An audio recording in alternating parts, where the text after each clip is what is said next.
Some in Denver want to tax themselves more to address homelessness in their neighborhood. We know that the city can't take care of this forever. Immigration advocates in Colorado view President Biden's new border policy as worse than former President Trump's. Desperate people are really undeterred by U.S. border policy. A Republican candidate for Congress talks immigration and his views on racism. You said it. Okay. You said racism is a lie. Like, we both know that's not true. Absolutely. But you said it, and you know who loves when you say that? Racists. They love it. It gives them cover. All that tonight on Next. You know, not every day the voters want to tax themselves more, but neighbors in Denver's Ballpark district are offering to pay more to get more safety and security. Our Kelly Rinke looks at their request and the problems that brought them to this point.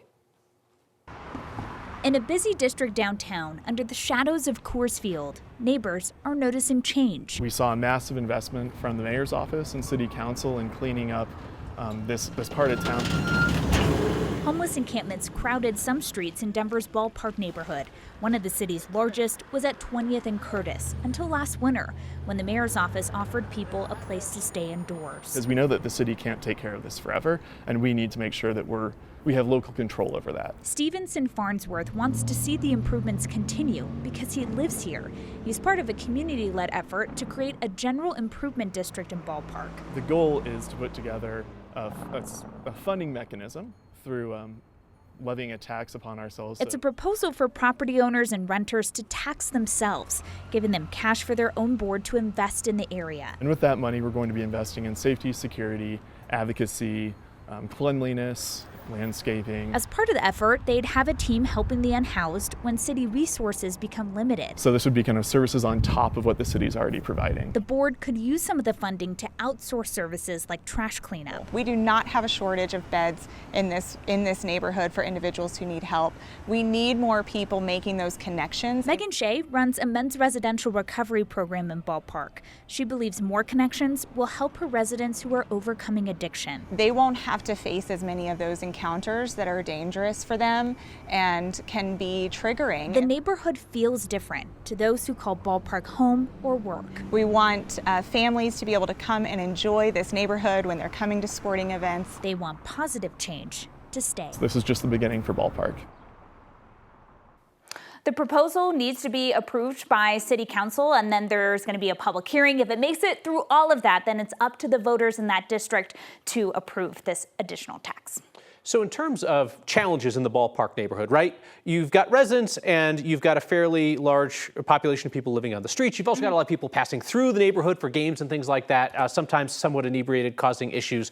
What is the state of like crime and other problems there? It's actually year to date, it's trending downwards. But what's a cool part about this program is they also have an ambassador program. So let's say you're a bartender who's closing the bar and you still feel unsafe walking to your car. You can just call someone up, they can walk to your car, they can come find your car. So there are different aspects to address crime, but year to date, according to DPD, those violent crime numbers are trending down. All right, Kelly Rinke, thank you. Aurora's conservative leaders love to contrast their so-called tough love approach to homelessness to what Denver has been doing. And this week, Aurora City Council approved a camping ban along the I-225 corridor and set up a dedicated court system for people who live on the streets. People staying in tents along I-225 can now get a trespassing ticket right away and have that camp cleared. No more 3 days notice. Aurora City Council says the specialized court system is designed to guide people into shelters or other resources. It's a tough love approach, so we're going to be much more aggressive in terms of abatements, but we're going to be much more aggressive in terms of providing resources through a specialized problem-solving court that is called the Heart Court. People who participate in that year-long program can get their charges dropped. Aurora is considering expanding that camping ban beyond the I-225 corridor. Immigration advocates in Colorado say that President Biden's latest policy is even more harsh than what former President Donald Trump did to control the border. They told our Angeline McCall it's effectively a shutdown of the border. New changes at the U.S.-Mexico border will make it almost impossible for asylum seekers, at least for now. Border is essentially closed now and will remain so indefinitely. President Biden announced last week the latest emergency order. If more than 2,500 people cross the border between ports of entry each day for 7 days, asylum seekers won't be allowed in. We haven't seen down at 2,500 people per day in a long time. Advocates, including Monique Sherman with the Rocky Mountain Immigrant Advocacy Network, says this takes former President Trump's former policies a step further. This policy is actually more harsh than the Title 42 that was implemented under Trump. More harsh because it stops people from claiming asylum and immediately places an order of removal on their immigration record. And that means that if they come back, they are subject to criminal penalties and probably a 5-year ban from entering legally, like with a visa. Sherman says the rule won't stop people from coming. Desperate people are really undeterred by U.S. border policy. What it will do, she worries, is increase ICE detention numbers. While people will be assumed ineligible for asylum, they still may be eligible for lesser forms of immigration relief, and most likely the government will be detaining people while they are trying to pursue those forms of relief. Before, asylum requests were based on the strength of their claim. Now it will automatically make most ineligible. So this policy eliminates all asylum claims pretty much, with one exception. That is if people shout out at the border and affirmatively tell Border Patrol agents that they are seeking asylum and that they are afraid to return to their home country. And that is the only way to establish some basis for relief moving forward. But in order to do that, the border agent needs to speak the same language, and many immigrants may not know that is the only step they can take if they want to seek an avenue to pursue asylum. Kyle? And it raises this issue, Angelina, that we've talked about before, which is what is the driver of mass migration? Is it U.S. policy, or is it conditions in home countries that people choose to flee?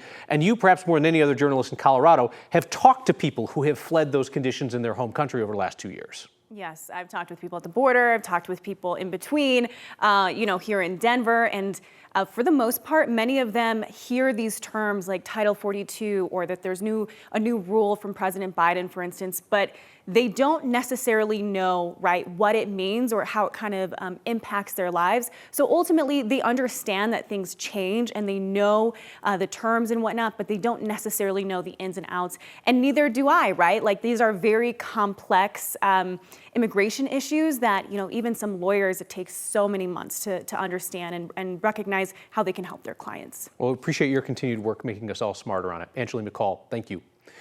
Our next conversation tonight is with Peter Yu, a Republican candidate for Congress in the safest Republican seat in Colorado.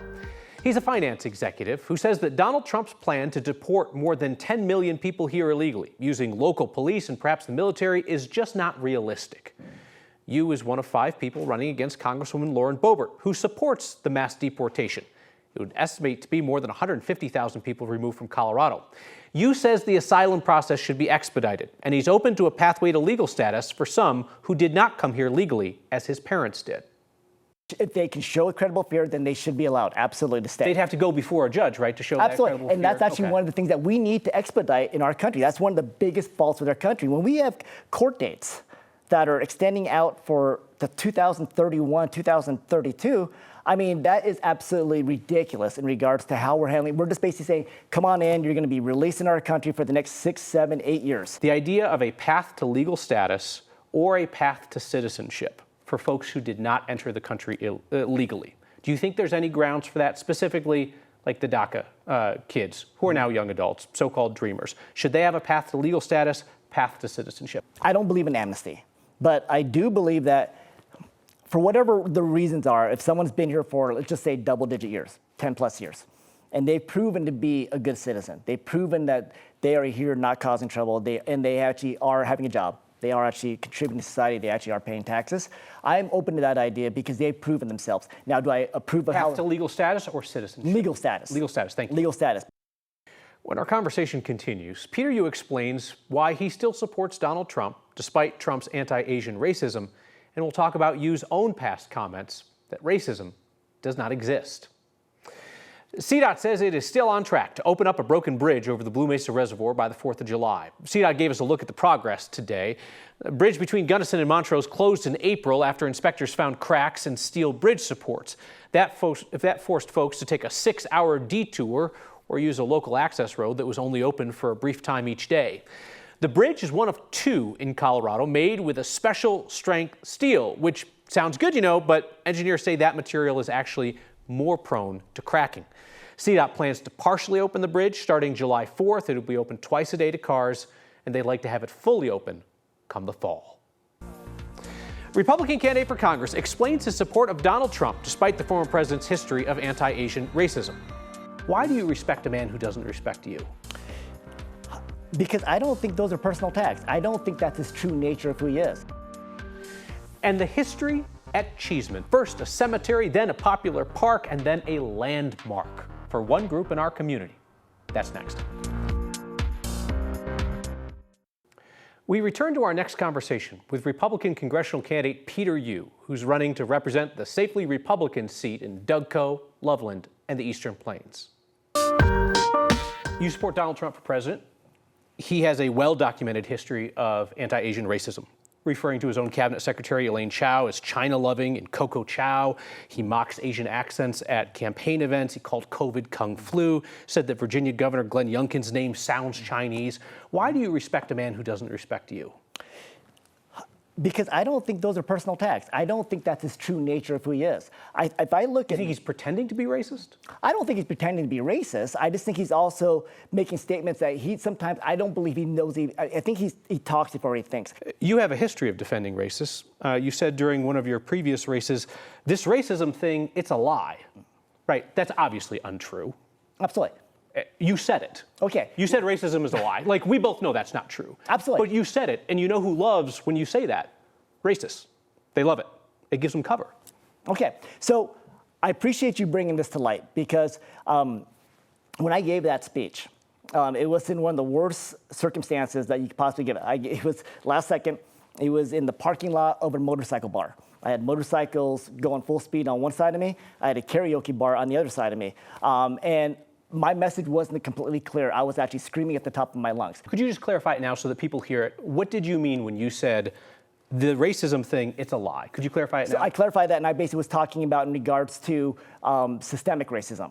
I did not feel that it was at the level that's been portrayed in society. And I was using myself as an example in that as well, because I look at my family. We have seven people who came to this country starting at as far bottom as you possibly can. No advantages, no opportunities. And we have 7 children who all became extremely successful. I look at the rest of society. I look at, Barack Obama. We have an African-American man who ascended to the most powerful position in the world and is beloved worldwide.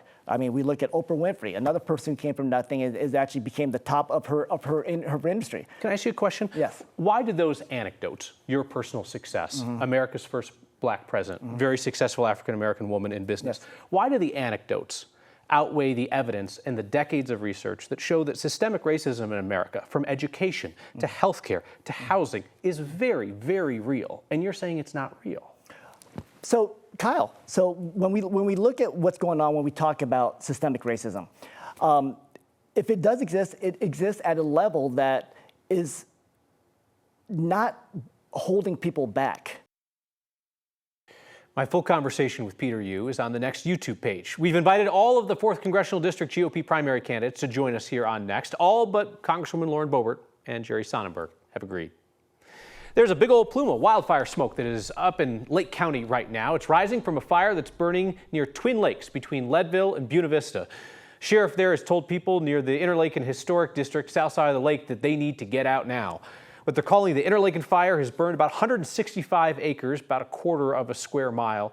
Neighbors tell us they are currently seeing an aerial firefight up there with water drops on that wildfire. And Kathy Sabin, this is happening on a hot, dry day in Colorado. Yes, and wind, Kyle, is a factor. It certainly is. While light here in Denver, we're starting to see an increase in some of the foothill areas and areas south of town where temperatures have soared into the 90s today. 88 are high in Denver, 91 in Pueblo, 97 in Grand Junction. We're tracking isolated gusty storms with lightning and wind tonight south of Denver. And this is ahead of a heat wave, a little mini heat wave with temperatures in the mid to upper 90s. Poor air quality, an air quality alert is issued tonight and tomorrow tomorrow for high levels of ozone and Ozone Action Day. Scattered storms with wind and lightning coming off the foothills are also dropping some very heavy rain in and around the Pueblo area, El Paso County and Pueblo County as they track toward the south and east. We've had a bit of lightning, the potential for hail, no reports of hail as of yet. In Denver, so far, so good.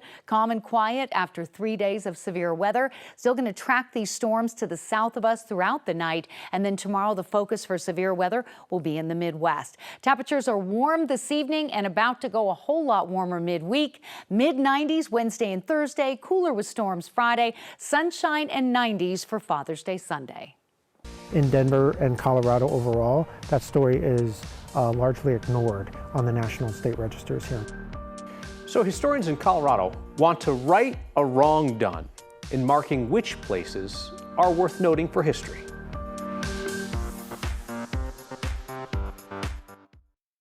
Colorado has more than 3,000 sites on the state and national registers of historic places, 3,000 plus. Only 3 of them are directly connected to LGBTQ history. That could change. This is a place where people can come together, have their community, build community, be themselves. We are at Cheeseman Park. It's on the National Register already for its design and its community planning. It's been important to the LGBT community for a long time.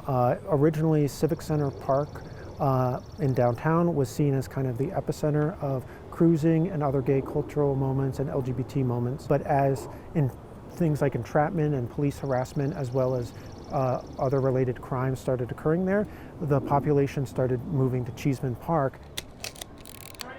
In 1974, this was host of a picnic celebrating Pride, and then a couple years later, as they started to develop that picnic and started marching, they officially launched in the Pride Parade as we know it today.